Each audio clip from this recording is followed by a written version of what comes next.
Oi, gente, tudo bem? Estamos começando o programa Brasil Consciência desta semana, uma realização do SINDCT, o sindicato que você sabe representa os servidores públicos federais do INPE, do DCTA, do CEMADEM e da Agência Espacial Brasileira. E no programa de hoje você vai saber detalhes sobre o trabalho produzido pelo Instituto Sou Ciência, que detalhou o tamanho do arroxo produzido pelo governo Bolsonaro às universidades federais. Mais de 90% de queda nos investimentos das instituições públicas federais de ensino. Mas antes, o programa Brasil Consciência vai mostrar para vocês que São José dos Campos, a capital brasileira do avião, ganhou uma réplica da Casa de Santos Dumont. Conheça nesse vídeo a nova Encantada do Brasil.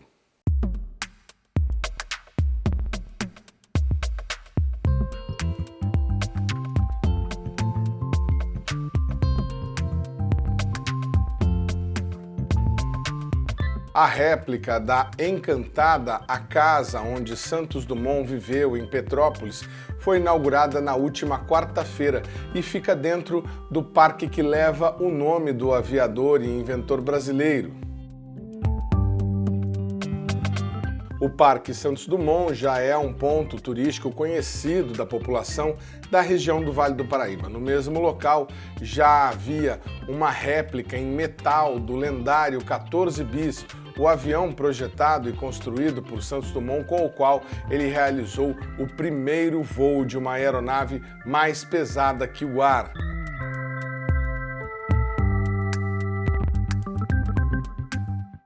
A poucos metros também está o avião Bandeirantes, o primeiro construído pela Embraer, além de algumas réplicas de foguetes desenvolvidos pelo IAE em São José dos Campos.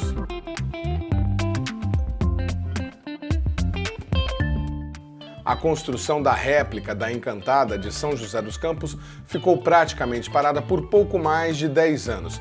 O começo da obra aconteceu entre os anos de 2006 e 2012, sob a responsabilidade da ABC Aera, a Associação Brasileira de Cultura Aeroespacial, em parceria com o DCTA e a Petrobras.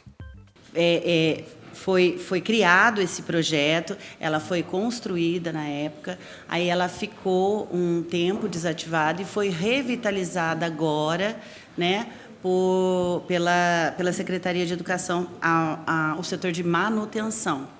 E por quê?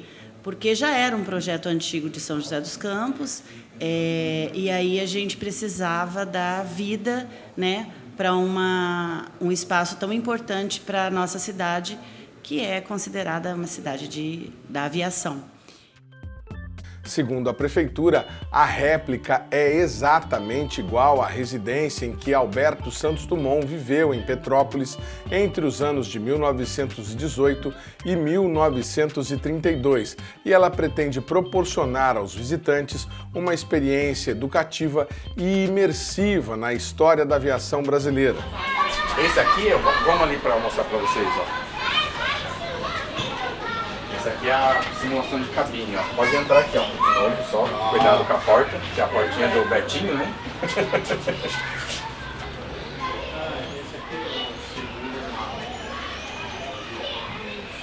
Aí a gente vai passar vídeos, né, da história do Santos Dumont. Isso aqui também foi uma doação de uma empresa privada, né, que colaborou com o projeto, né?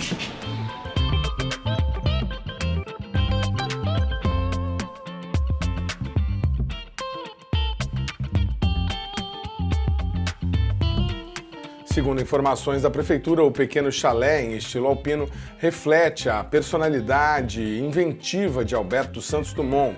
No interior, é possível encontrar réplicas originais das invenções dele, como o chuveiro localizado no banheiro do quarto de dormir. É um banheiro só ilustrativo, né? Não tem uma função, mas dá para a gente contemplar e ver como é que era o cotidiano dele, né? Onde ele aquecia a água através do gás e numa maneta ele temperava água fria e água quente e fazia todo o processo.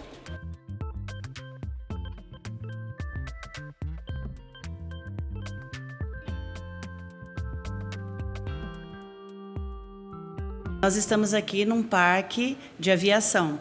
Nós temos, além da casa, né, os aviões lá fora, o 14 bis, Bandeirantes, enfim. Então, nós temos mais um espaço dentro. A casa, ela vai oferecer para a gente 3 andares. O último andar, uma réplica da casa de Santos Dumont em Petrópolis, que ele viveu de 1918 a 1932, onde ali a gente conhece um pouquinho da personalidade e do dia a dia da nossa personalidade.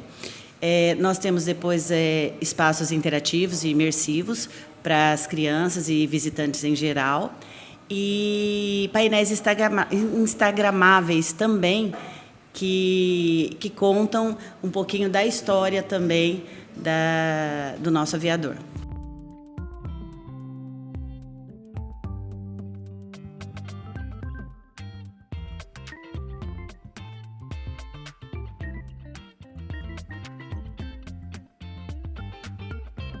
E o mais incrível que pode dizer, ele, na carta de emancipação dele de 18 anos, que o pai dele deu, garanto para você a vida financeira, quero que você estude, principalmente a mecânica, né? Dentro, o pessoal fala, pô, então era um playboy, né? Uma pessoa que não precisava trabalhar para ter dinheiro, mas o pai dele frisou a educação. E eu quero que você vá para a França, porque é um lugar de homens de coragem, e eu quero que você enfrente todo esse desafio. E dentro disso tudo que a gente acha, parece uma ostentação, ele era um homem muito simples, né? Aqui fora você vê ali o armário da roupa dele, né? 3 cabides, pouca roupa, então você vê assim que é um impacto muito grande, questão de... trabalhar mesmo. Era trabalhar mesmo, né? É muito legal isso, né?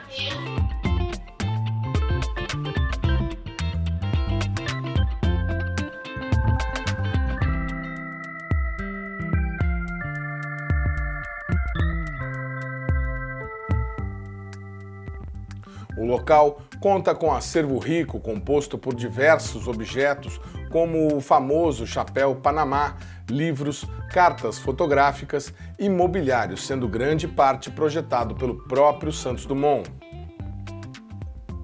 Também chama a atenção a escada de entrada, cujos degraus têm a forma de raquete e passos alternados entre o pé esquerdo e direito.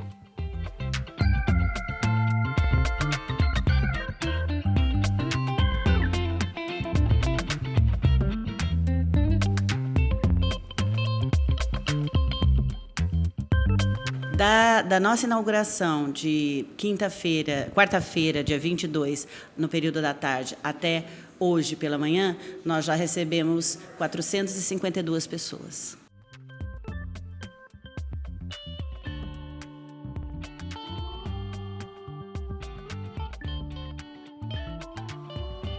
Na Nova Encantada, em São José dos Campos, também foi aberto espaço para homenagear outros nomes ilustres da aeronáutica brasileira, como Casimiro Montenegro Filho, criador do ITA e do DCTA, além de Osiris Silva, presidente e cofundador da Embraer.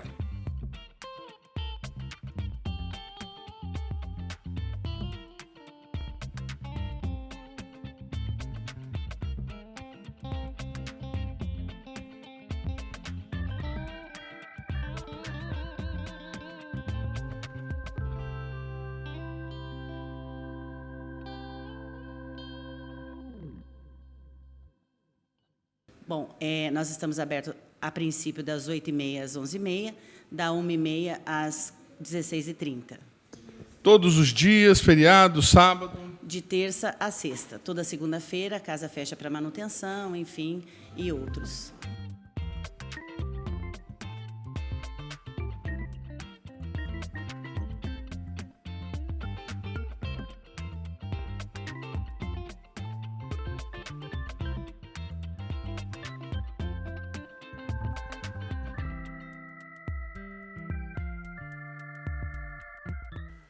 Vocês viram nas imagens o avião Bandeirante e as réplicas dos foguetes como o Sonda 1 e 2, que foram reformados recentemente pelo DCTA de São José dos Campos em uma das atividades pelos 150 anos de Alberto Santos Dumont. O Brasil Consciência tenta desde agosto um contato com algum representante do DCTA que pudesse nos falar um pouco sobre esse trabalho de recuperação do acervo que fica a céu aberto no parque. Inicialmente, nosso contato foi enviado diretamente ao DCTA, depois ao Comando da Aeronáutica, depois ao Ministério da Defesa, depois de volta ao DCTA, e até o momento a gente não recebeu nenhuma resposta. O programa Brasil Consciência vai para um rápido intervalo e na sequência você confere as informações sobre o levantamento inédito que aponta o tamanho do cerco às universidades durante o governo Jair Bolsonaro. Um instante só, não sai daí.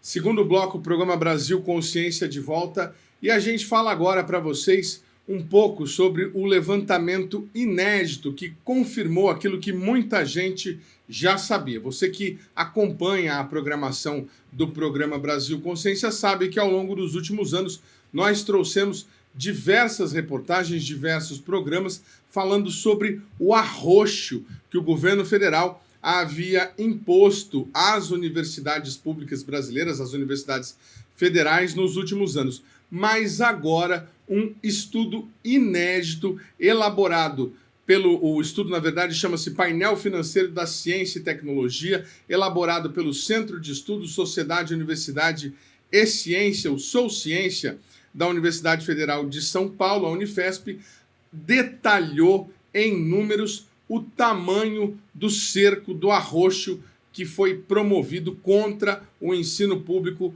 federal no país. Para falar sobre esse assunto, a gente está aqui com a coordenadora do Centro de Estudos, Sociedade e Universidade de Ciência, o Sou Ciência, a Soraya Ismaili, que, como muita gente sabe, foi reitora da Universidade Federal de São Paulo, a Unifesp, durante 2013 e 2021. Muito boa tarde, Soraya. Obrigado por você ter aceitado o nosso convite. A gente está dando uma olhada nos números aqui, vamos mostrar um pouquinho ao longo da nossa conversa, mas de cara dá para falar que a gente teve investimentos que chegaram, né, ao patamar de 2013, quando nem havia todo o parque de universidades federais atuais formado. Por que o Centro de Estudos resolveu fazer esse trabalho agora em 2023? E o que a senhora, como ex-reitora, pensa sobre esse resultado aí aterrador? Bem, nós decidimos realizar esse estudo porque o Centro de Estudos tem como linha de pesquisas, tem várias linhas de pesquisas, e esta é uma das linhas que nós estabelecemos no nosso centro. Então, nós temos estudado o financiamento da educação superior e da ciência, e, portanto, fizemos um amplo painel não só das unidades de ciência, como o próprio Ministério da Ciência e Tecnologia, CAPES, CNPq, FNDCT, e resolvemos também fazer uma série histórica dos recursos e orçamentos das universidades federais. São muitas universidades em todo o nosso país, e que passaram por muitas transformações, desde o ano 2000 até 2022. Nós tivemos uma grande expansão no sistema, especialmente no governo do presidente Lula, o primeiro governo, depois, no segundo, mais ainda, começou no primeiro governo, no segundo, nós tivemos uma grande expansão, que foi o sistema Reúne, e depois, no governo Dilma, também tivemos a continuidade dessa expansão. Mas, logo em seguida, começamos a sofrer uma espécie de estagnação e depois, nos últimos 4 anos, com o governo Bolsonaro, uma completa estagnação, mas não só estagnação, mas principalmente uma deterioração dos orçamentos, o que levou a uma deterioração do próprio sistema também. Então, nós decidimos mostrar isso de maneira ampla e também acessível, né? Porque muitas vezes, quando nós falamos em orçamento, as pessoas têm dificuldades de entender. O orçamento é complexo, tem vários itens que são de difícil compreensão, como, por exemplo, falar em custeio, falar em investimento, falar em assistência estudantil, são itens do orçamento das universidades, assim como a folha de pagamento dos servidores, docentes e técnicos. Então, nós decidimos separar tudo isso, inclusive a folha dos aposentados, que muita gente não sabe, mas a folha dos aposentados e pensionistas também está nos nossos orçamentos das universidades federais.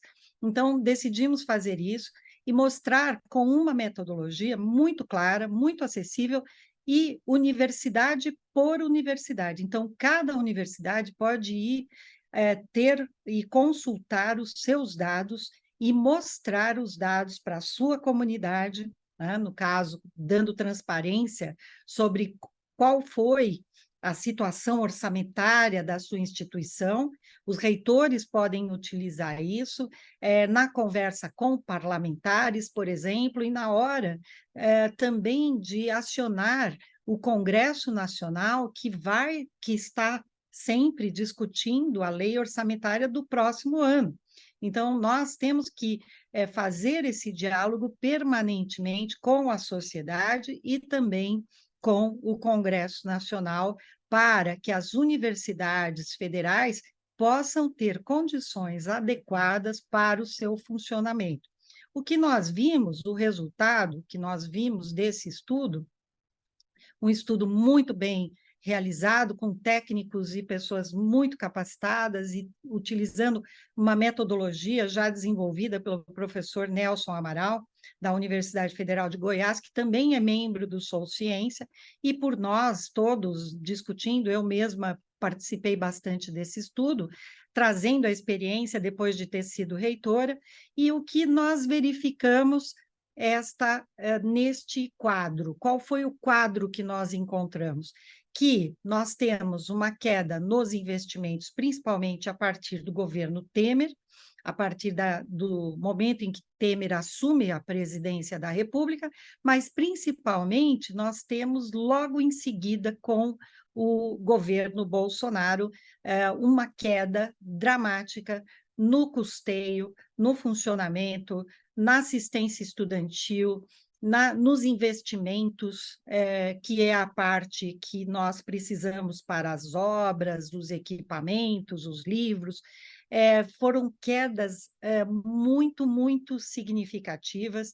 Em alguns casos chega a 50%, em outros, no caso do investimento, que é esse recurso para obras e para reformas, chega a quase zero no ano de 2022. Então, é realmente uma situação dramática em que as universidades federais tiveram que enfrentar, além de todas as questões de difamação, de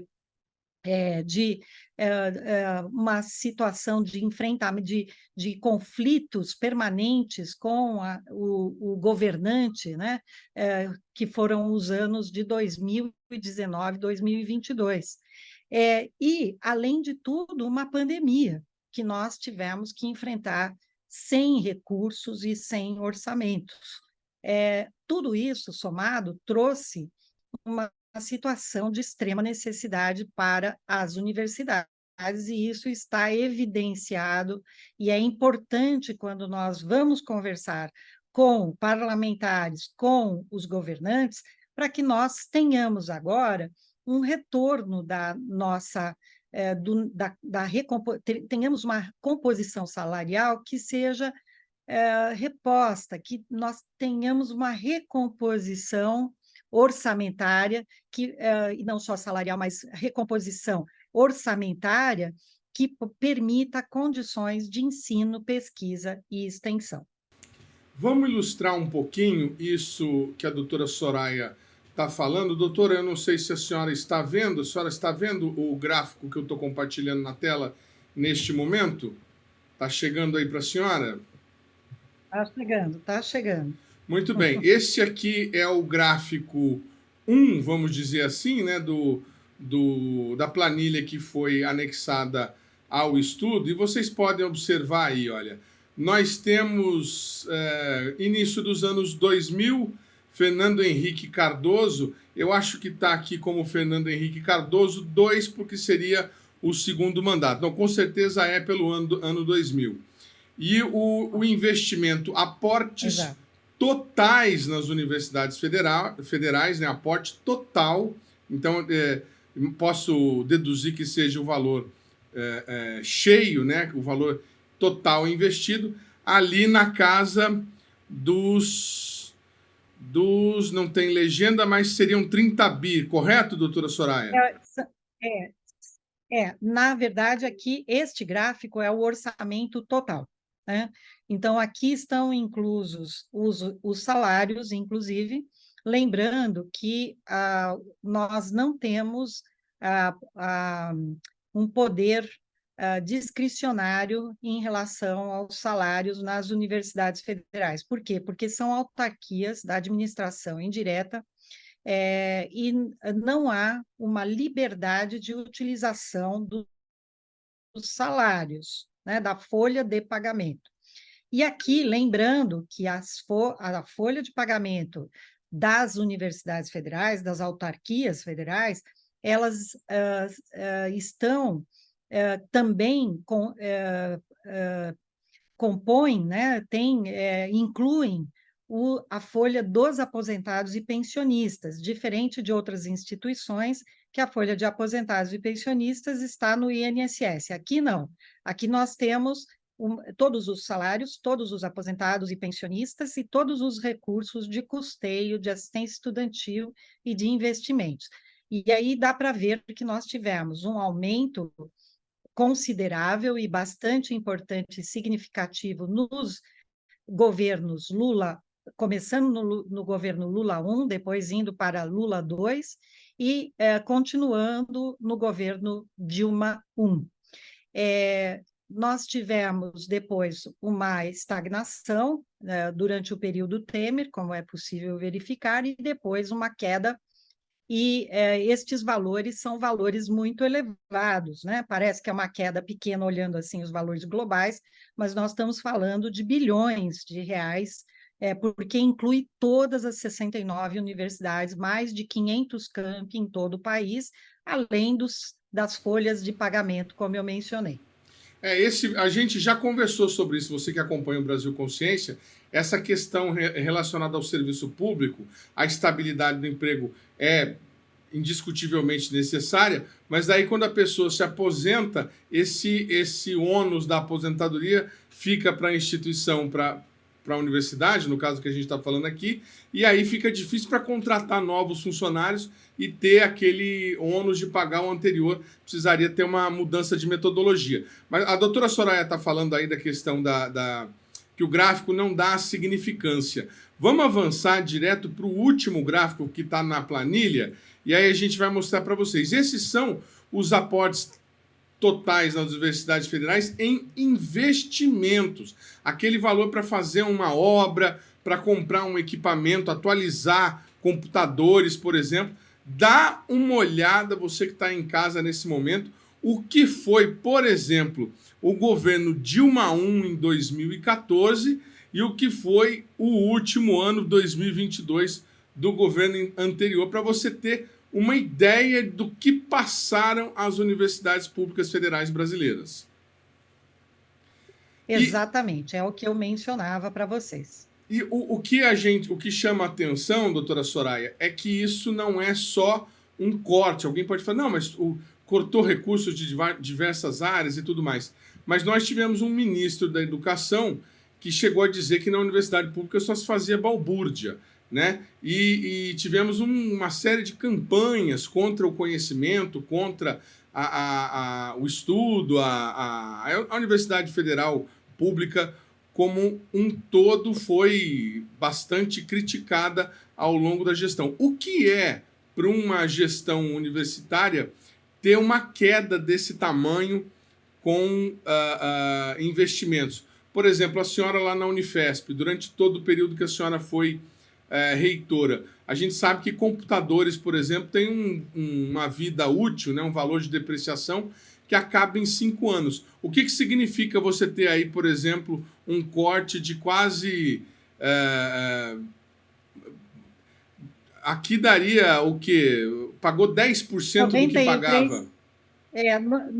Nós calculamos que chegamos a 93% de queda em relação ao que nós tínhamos em 2014. Veja o que nós tínhamos em 2014, que foi um ano que nós tivemos aí recursos. Foi o último ano do período Dilma I, né, do primeiro mandato, e que foram os valores que nós tivemos, os valores mais altos investidos na infraestrutura das universidades federais, e essa infraestrutura diz respeito aos prédios, às reformas, aos equipamentos para ensino e pesquisa, livros, computadores, como você mesmo mencionou.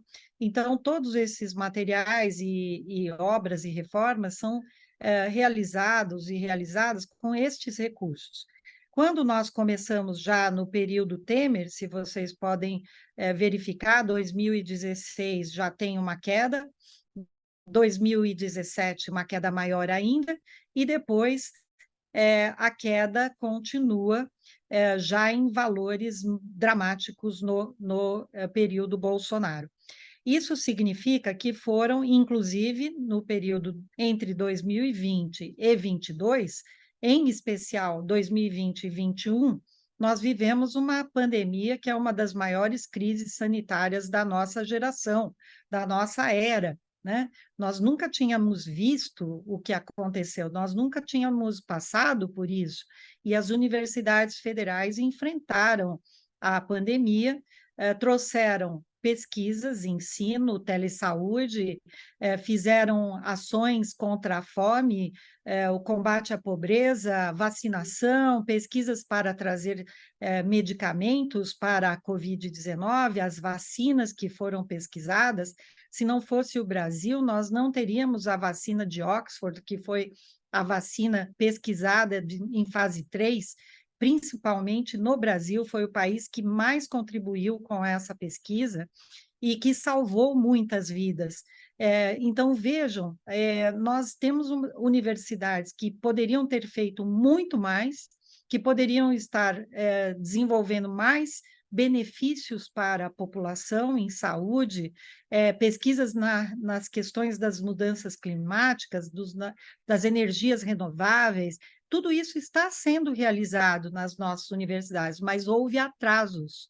Nós tivemos atrasos nestas pesquisas, e também os nossos jovens que estavam nas universidades e que alguns deles tiveram até que parar os estudos porque não tinham condições de assistência estudantil, de permanência estudantil. Se nós olharmos os gráficos que estão no painel da permanência estudantil, vocês também vão verificar que houve uma queda da assistência estudantil em todas as universidades. Ou seja, nós temos uma demanda aumentada, mas um recurso diminuído para os nossos estudantes, e principalmente os estudantes mais carentes. Lembrando que as universidades federais hoje têm mais de 70% de estudantes de famílias de baixa renda. Então, é um perfil socioeconômico que mudou totalmente. Mudou com a expansão realizada entre os anos 2006, 2007 até os anos 2014. E nós precisamos atender estes jovens que estão nas nossas universidades. E, por isso, esse período foi realmente dramático.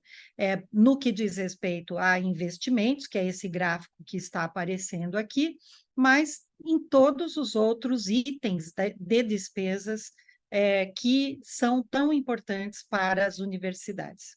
Eu falei 10%, a pesquisa é muito mais precisa, a doutora Soraya me corrigiu, uma queda de 93%, ou seja, você tem um orçamento e agora você vai trabalhar com 7% desse orçamento que você tinha. Só para a gente mostrar aqui todos os gráficos, a gente vai avançando. Aqui o segundo gráfico seria o aporte total nas universidades federais por natureza das despesas, para vocês verem como o relatório é detalhado. Aí aqui já tem uma legenda dizendo que tipo de despesa é essa, como a doutora Soraya estava falando, a questão da queda na assistência estudantil em azul. Aqui as despesas correntes, a doutora Soraya pode explicar para a gente o que seriam essas despesas. O investimento que estava naquele gráfico anterior, né, que tem aquela queda mais absurda, e o que a gente disse no primeiro gráfico, que é a questão do pessoal, que é o que mais consome recursos a folha de pagamento, inclusive das aposentadorias. O que seriam essas despesas correntes, doutora Soraya? Então, vejam, as despesas correntes são aquelas do funcionamento diário, né? Então, água, luz, telefone, limpeza, né? Manutenção de equipamentos, porque são todos serviços terceirizados hoje. As universidades não têm mais pessoal para a realização destes serviços de manutenção, de vigilância e de limpeza. Então, estes serviços precisam ser contratados e é o que está nessa parte em laranja. Vejam que a parte em laranja, ela cresce no mesmo período que nós temos o crescimento e depois ela diminui drasticamente também, e essa é a única parte, junto com o verdinho, que é aquele verdinho do investimento, que vocês viram que foi a quase zero ali, quase um corte de mais de 90% ali entre 2020, 2021 e 2022, vejam que essa é a única parte que nós temos discricionariedade, ou seja, é possível utilizar estes orçamentos dentro da própria universidade de acordo com a sua necessidade. A parte em roxinho, que é a despesa de pessoal, esta parte ela é constitucional, então nós não temos discricionariedade, ou seja, não pode mexer nestes salários e nem nas aposentadorias e nem nos pensionistas. Isto está dado, portanto, faz parte do orçamento da instituição, mas, claro, é parte importante do orçamento e tem que ser preservado e até aumentado, porque não podemos ter uma queda também nos servidores, uma diminuição de servidores, que de fato também ocorreu no período Bolsonaro, e foi drástica a redução de servidores nesse período, mas a única parte que a universidade tem o poder ali de mexer um pouco, né? Sempre dentro da legislação, seguindo regras de licitação, tudo isso, é a parte discricionária, que é o laranja e o verdinho. Então, esta camada, vejam ao final, como ela fica achatada ali em 2022. Chega 21, principalmente, 22 teve um pouquinho, uma variação para cima, acredito que por ser um ano eleitoral, mas que não minimizou em nada a situação dramática que as universidades federais viveram nos últimos 4 anos, como você mesmo mencionou, não só pelos cortes orçamentários, pela deterioração das condições de trabalho e de ensino e pesquisa, mas também pelo confronto permanente que havia do ponto de vista da postura daquele governo em relação aos servidores das universidades, aos professores. Fomos chamados, inclusive, de vacas gordas, né?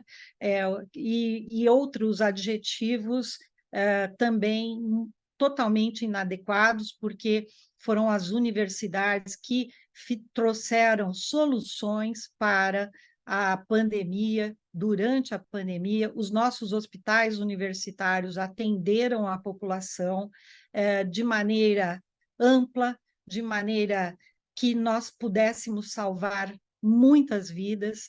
fazendo ensino, pesquisa e extensão. Perdemos muitos profissionais nas nossas universidades, a própria Unifesp perdeu alguns professores para a pandemia, professores que estavam na linha de frente da Covid-19. Então, tudo isso é sob ataque e sob corte orçamentário. Muito bem, o programa Brasil Consciência vai para um rápido intervalo e a gente volta na sequência para continuar esse bate-papo sobre o arroxo que as universidades federais brasileiras sofreram durante a gestão Bolsonaro. Um instante só, não sai daí.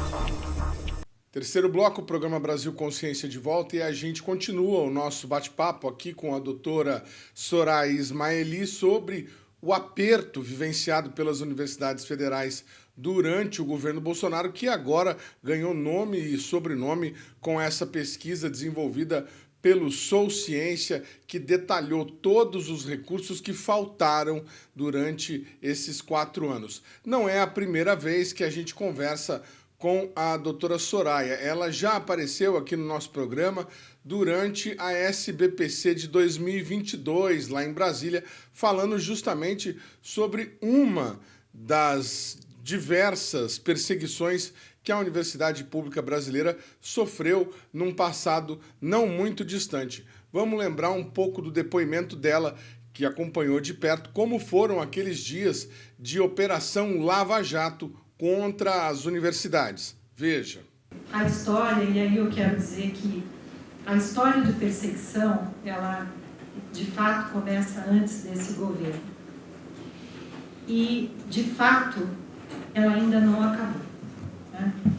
E ela continuou, sim, depois da morte e da perda que é irrecuperável do cancereiro.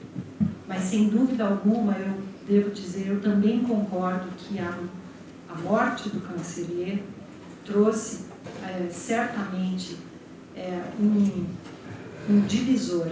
Né? E trouxe também o fato de que nós estávamos, e nós todos estávamos extremamente abalados com tudo aquilo que tinha acontecido, e ele certamente impediu, apesar de estarmos abalados e não sabíamos exatamente o que ia acontecer depois, certamente este fato, essa perda, ela trouxe também a vida, as nossas vidas. Né? E eu queria dizer que para mim é bastante marcante tudo isso que aconteceu. Eu queria falar um pouco pessoalmente também, a exemplo do que João Carlos acabou de também mencionar do ponto de vista pessoal, porque hoje mesmo, numa reunião mais cedo, que nós estávamos numa sessão com Álvaro Zarbin, que está aqui conosco, que estava coordenando, eu mencionei um fato de que uma servidora da UNB, sempre quando íamos lá, Martinha, Marta Cosa, dizia sempre para nós, quando chegávamos lá, assim, com os ombros um tanto caídos, porque vivemos dias muito difíceis depois do golpe, depois do impeachment da presidente Dilma, e ela sempre nos dizia, reitora, ou reitor, não fique assim, porque vocês não vão carregar as universidades nas costas de vocês. Né? Então, nós vivemos e estamos vivendo ainda dias muito difíceis. Né? Eu quero dizer que a partir do momento em que houve o golpe, as nossas universidades começaram a ser assombradas. E todos se lembram claramente do que aconteceu com o cancereiro. Foi um fato marcante nas nossas vidas. Nós estávamos, de fato, indo para lá para essa homenagem, para prestar a solidariedade e para mostrar para o mundo que nós não somos bandidos, nós não somos pessoas, nós estamos lutando para que as universidades continuem funcionando. E isso naquele momento, era extremamente difícil dizer isso para a sociedade. É incrível que hoje, é impressionante, parece tão distante, 2 anos depois da pandemia, quase caminhando para 3 anos, a situação as nossas situações, a situação das universidades perante a sociedade mudou muito a partir da pandemia. Precisou de uma pandemia para que a sociedade visse o quanto as universidades estão fazendo para essa mesma sociedade, né? Então, quantas perdas, né? Inclusive pela pandemia. Mas eu quero dizer que houve esse momento de grande comoção, depois mais comoção quando o reitor Jaime e a vice-reitora Sandra foram conduzidos coercitivamente. Isso foi um pouco de tempo logo depois. E depois outras ameaças a vários reitores que aconteceram. Vários. E isso continuou, só que não naquela forma e com aquela intensidade que aconteceu com o Cancelheiro. E, de fato, a morte dele tem realmente produz isso, é um fato que realmente é um fato histórico, né, nesse sentido. Mas isso continuou. E quando o Bolsonaro assume, e aí eu quero dar um depoimento pessoal, que eu nunca falei em público, é a primeira vez, mas eu vou falar aqui hoje. Em 2019, quando o Bolsonaro assume, eles começam uma operação em todas as universidades, praticamente, uma operação sigilosa, que foi chamada nos bastidores de Lava Jato das universidades. Várias das nossas universidades, inclusive a minha universidade, enquanto reitora, foi vasculhada até em todos os seus procedimentos, todos, sigilosamente. E nós sabíamos que estávamos sendo vasculhados. Não encontraram nada, absolutamente nada, até hoje. E basta lembrar também, exemplificando tudo aquilo que a doutora Soraya está falando, que foi uma pesquisadora brasileira, Jaqueline Góes de Jesus, mapeou o genoma da Covid-19 na USP. Eu vou cometer uma injustiça agora, que eu me esqueci o nome da outra pesquisadora que também fazia parte. Esther Sabino. Doutora Esther Sabino. Muito obrigado, muito obrigado. Doutora Esther Sabino e a doutora Jaqueline Góes. Vamos mostrar aqui, apenas para a gente concluir essa parte aqui dos gráficos, e ilustrar os aportes totais nas universidades federais em assistência estudantil, que era um ponto que a doutora Soraya já citou e que seria importantíssimo a gente mostrar para vocês. Olha a diferença, né? O aporte começa no governo Lula 2, aí a gente tem o nosso melhor resultado lá, como resultado da política implementada durante os governos no Temer 1, e aí a coisa começa a despencar. Sim, esse gráfico ele mostra um aumento bastante significativo, e isso é plenamente justificável, porque foi exatamente nesse período que nós dobramos o número de matrículas. Isso não é pouca coisa, né? As universidades federais tinham cerca de 500 mil matrículas, 550 mil matrículas, e chegamos aí em 2018, 2017, com mais de 1.200.000 matrículas. Isso somente as universidades, fora o sistema de institutos federais. Nós aqui só estamos mostrando as universidades. Nós temos mais 42 institutos federais de ensino técnico e tecnológico. Então, foi uma uma entrada bastante grande de estudantes, de jovens no sistema de educação superior, o que é fantástico para um país como o nosso, que tem muitos jovens que querem e precisam estudar, que qualificar e terem condições, depois que saem da universidade. Nós também estamos fazendo esse levantamento agora, em breve vamos apresentar publicamente, que nós mostramos que, após a universidade, em especial as universidades públicas, o estudante ele consegue uma qualificação melhor e ele consegue também ter um nível socioeconômico melhor depois da universidade.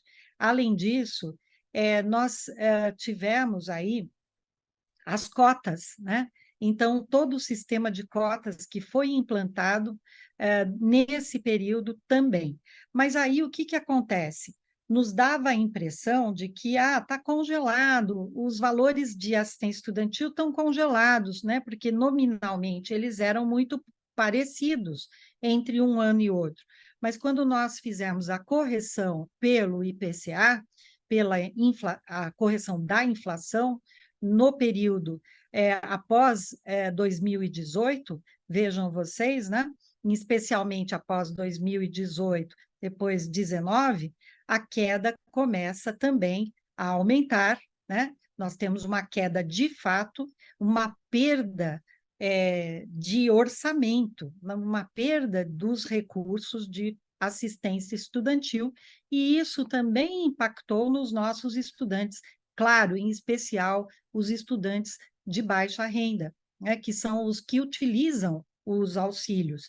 Estes auxílios, eles não são para todos os estudantes, é importante salientar isso.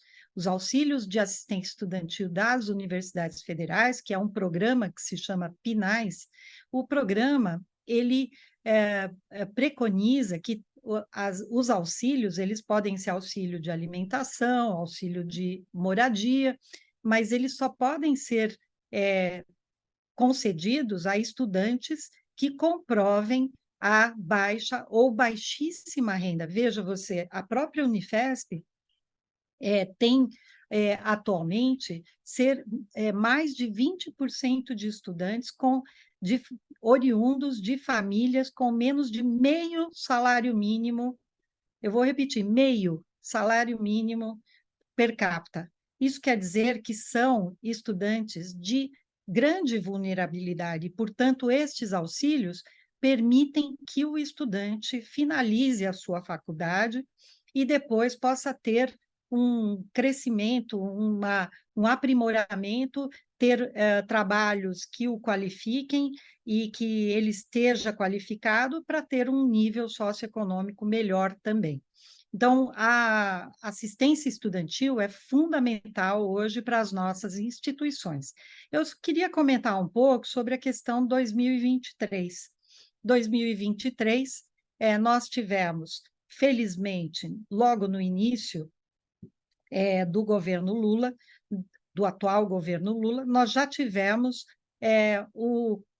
até antes dele começar, tivemos o compromisso de que haveria uma recomposição, porque se ficasse o orçamento que estava já determinado para 2023, se ficasse daquele jeito, a tragédia estaria consumada, né? Então, nós tivemos, já logo no início do ano, uma recomposição nos valores, voltando para os valores de 2019.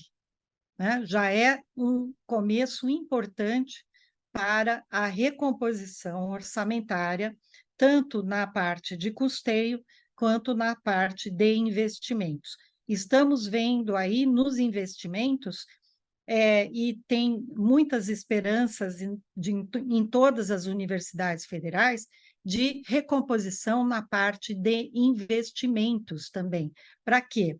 Para que as obras, e o presidente Lula tem falado isso em muitos lugares, e falou isso para os reitores também, que haverá, sim, o término das obras que estavam paradas ou que não puderam ser concluídas, e logo em seguida o início, ou concomitantemente, o início das obras que são necessárias para consolidar a expansão que fizemos.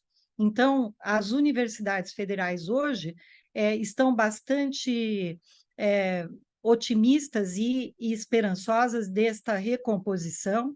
Além disso, também recursos para a recuperação da infraestrutura. Por quê? Porque neste período nós tivemos uma deterioração do que já tinha. Então, uma coisa é uma obra nova que está em andamento, que precisa ser retomada, ou uma obra nova que precisa ser começada. A outra coisa